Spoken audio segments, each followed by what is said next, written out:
Привет! Сегодня мы разберем один из способов реализации стрельбы. Данный способ заключается в создании двух точек и патрона, который, собственно, и будет перемещаться из точки 1 в точку 2. Первым делом создаем точки под оружием персонажа. Если у тебя персонаж и оружие это один спрайт, то просто создать точки у самого персонажа. Первую точку размести на конце оружия, а вторую на некотором расстоянии от нее. Переходим в скрипт персонажа. В моем скрипте есть объект Gun. Он необходим для вращения оружия. В рамках данного урока мы его не рассматриваем. Так что создай хедер. Если по-русски, то это заголовок, который отображается в инспекторе.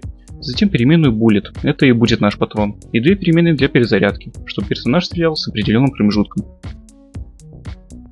Здесь у меня создается патрон при изменении положения джойстика. Создаем оператор if с условием: если время перезарядки станет меньше или равным нулю, то создай патрон.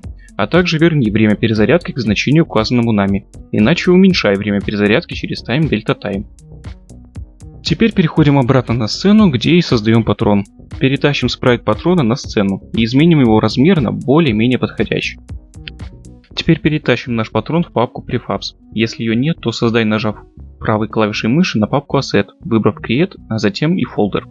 Таким образом мы создали префаб патрона и сможем создавать его копию столько, сколько нам потребуется. Также добавим нашему патрону Circle Collider 2D и установим галочку на триггер.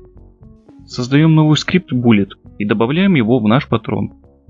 Внутри скрипта создаем переменную для скорости патрона и переменную, которая будет получать координаты нашей второй точки. В методе start наша переменная будет находить по имени нашу вторую точку и брать ее координаты. На самом деле использовать GameObjectFind нежелательно, так что если знаете способ, чем его можно заменить, то пишите в комментариях. А теперь получаем координаты первой точки, а также будем уничтожать наш объект спустя какое-то время.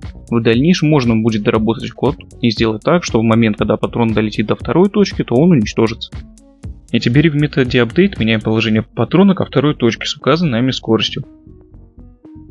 Возвращаемся на сцену и указываем в инспекторе необходимую скорость по патрону, после чего добавляем созданный префаб патрона в нужную ячейку в инспекторе персонажа.